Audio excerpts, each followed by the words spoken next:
Hey guys, it's Friday night and I thought I'd give you a short video. Yay! Lesson 8-3.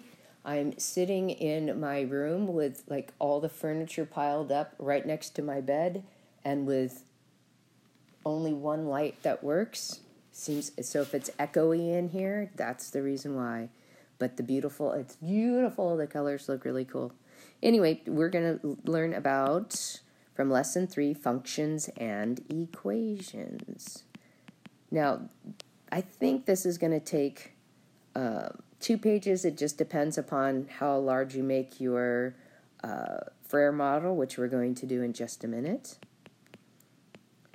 So we're going to talk about the relationship between functions and equations. And today's date is 3/22/19. Geez, one more week and we'll be done with March. Crazy, huh? So what we're going to do is our Frere model is going to be talking about linear functions. Oops. Helps if I spell it right, huh? So remember the other day I was showing you a function that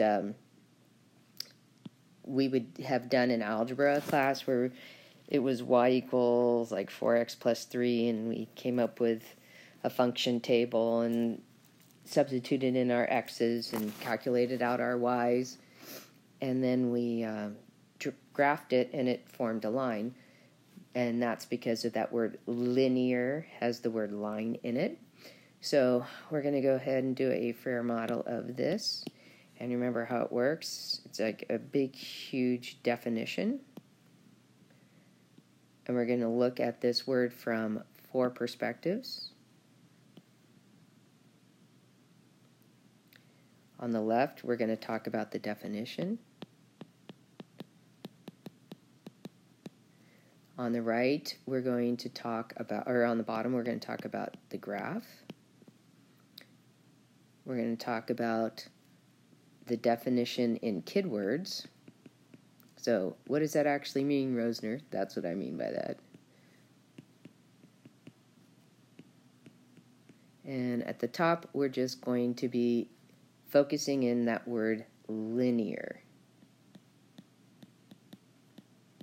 Okay, so let's go back up to the upper left. What is the definition of a linear function? It's a relationship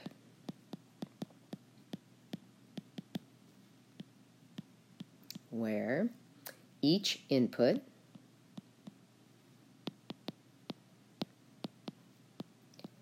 has exactly one output. Now, there are other types of functions where one input can have 2 outputs, perhaps, depending upon the situation. So, or no, depending on the situation. Okay, so let's focus in on that idea linear. So I'm going to highlight the first 4 letters, and what we should see is that it says line. So linear means having form or shape of a line.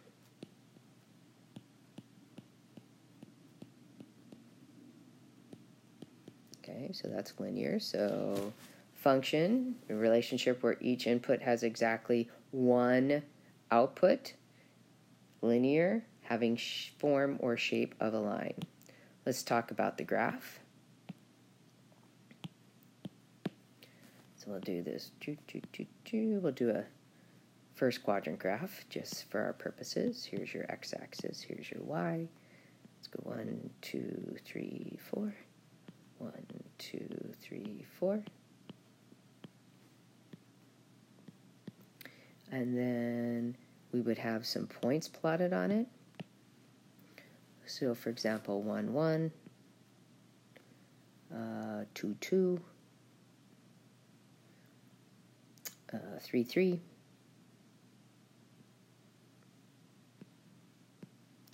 and then if we connected them up, whoop, it forms a line.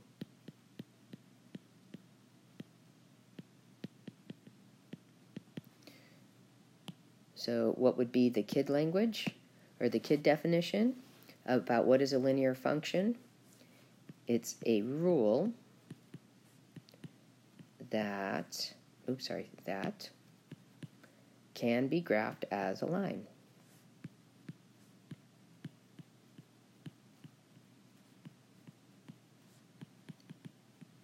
Now, just to let you know, this probably took 1, 2, 3, 4, 5, 6, 7, 8, about 9 lines is what I used on my paper. All right, so some things we can take from this. A function, and then I'm going to do an equal sign with an extra line, and that means is the same as.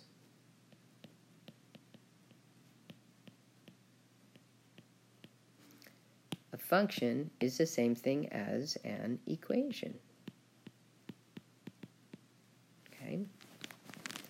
So let's look at what a function rule looks like versus an equation. So for a function rule,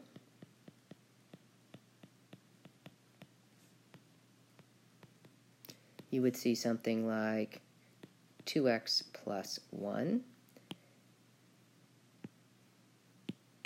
For an equation, we have to have an equals in it, so it'd be like y equals 2x plus 1. Okay? So how do we use this function rule? We're going to create an ordered pair.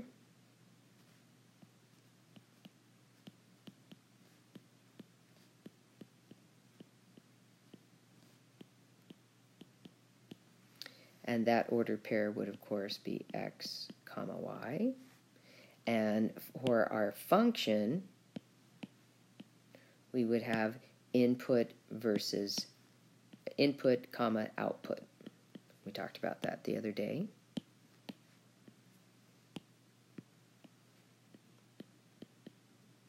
Okay, so that's how our order pairs would work in our function tables. And then we would go ahead and graph the ordered pairs.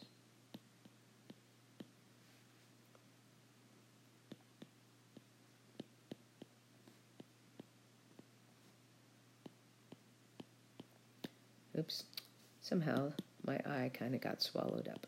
There we go. All right, I'm going to go to my next screen. Now for me, I was about halfway, about a third, about halfway through my page. Let's go to the next screen, and let's talk about how we can create this linear function. So step 1, we're going to form a rule, but this rule is going to get written as an equation, okay? So y equals something happening to x, and then maybe another number or whatnot, based on an input-output table.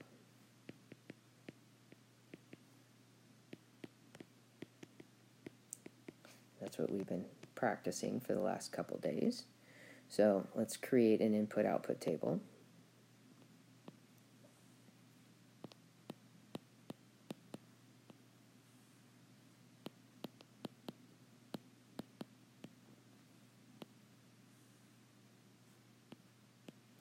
And we're going to have 5 sets of values in the input-output table.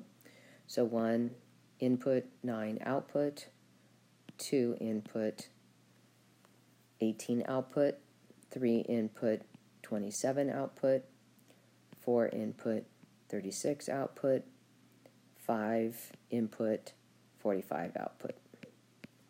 So just like we talked about in lesson 8.2 video about coming up with a function rule, we're going to look for a pattern. So what do I do to get from 9 to 18? I would add 9. From 18 to 27, add 9. From 27 to 36, add 9. From 36 to 45, add 9. Okay, so we've got our pattern that we think is going on. So remember, what we do is we test out the pattern, and we take the position number and we multiply it by the pattern, and we check to see what it equals. Now, that's exactly what paired up with the input of 1 was a 9. So we test it again to see if it actually continues to work. So we'll take the input of 2, we'll multiply it by the 9, and we get 18, and that is exactly what partnered with the input of 2 was an output of 18. Let's just do one more. I'm pretty convinced, though. We're going to take the input of 3. We're going to multiply it by the pattern number, 9. And then that's going to equal 27. And does that equal the output for 3? Yes, it does. So we've just figured out our rule. Our rule is going to be 9 times x. Okay, so that's our rule. We're going to take our input number, our position, multiply it by 9, and then that'll be our output number. So how do we change it into an equation? Super simple. We just say y equals 9x. Okay. So the second thing we're going to do is we're going to, let's do purple. Create a table and add, a table, and add an ordered pair column. Okay, so we would say x, that's our input. We'll put our equation here in the middle. The answer is the output, the y, and then we're going to combine what we put in with what we got out and form an ordered pair. Okay. Now this table can be open, whereas we've had other tables that are closed and has, in a box. This one can be open, so I'm going to just leave it like this. So when we put in 1, then we have y equals 9 times 1, and that's going to equal 9. So an ordered pair would be 1, 9. Then let's put in 2. And we get y equals 9 times 2. And that equals 18. So the ordered pair would be 2, 18. Remember, ordered pairs have to be inside of parentheses, and they have to have commas between the two terms. So we're going to do an input of 3. So we get y equals 9 times 3, the input. And that equals 27, which is the output. And we pair them up, 3, 27, as an ordered pair. And then we have 4. And we have y equals 9 times 4. And that's going to equal 36, which is our y value. And we partner them as an ordered pair for 36. And then we have a 5. And we have y equals 9 times the input of 5, which equals 45. And that's our last ordered pair. So now what do we do with all of these guys? Graph it.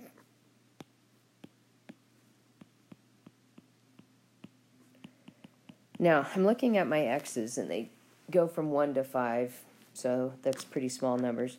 But I'm looking at my y values, and they go from 9 all the way up to 45. So I think what I'm going to do to make this graph easier is I'm going to just go ahead and count by 9s. Makes sense, doesn't it? And since all my numbers are positive, I'm just going to draw a first quadrant graph. Label the x-axis x and the y-axis y. So we have 1, 2, 3, 4, 5, 9, 18, 27, 36, 45.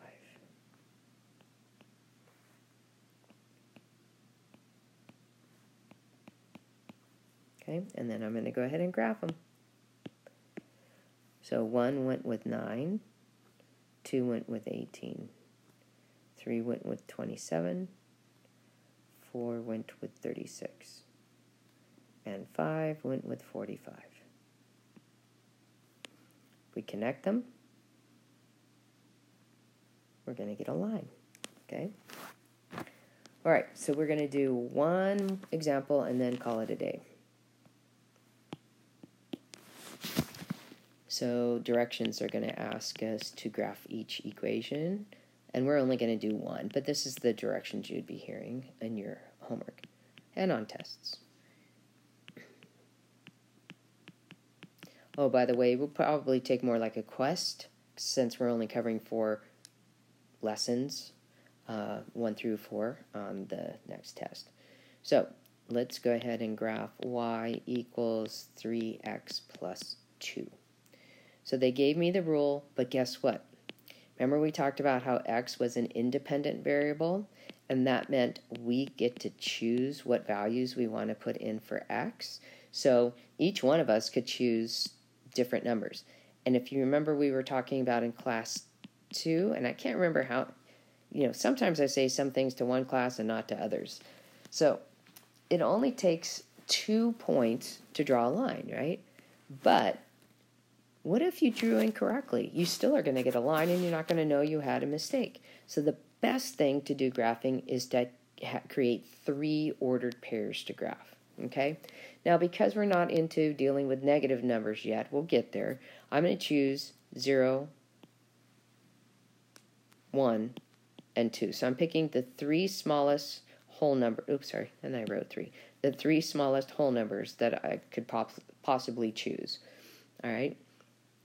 So what I'm going to do is take y equals 3, and we're going to put in times 0 plus 2. Well, that equals 0 plus 2, which equals 2. So my first order pair I'm going to graph is 0, 2. Then I'm going to plug in 1 for x. And that gives me 3 plus 2, which equals 5.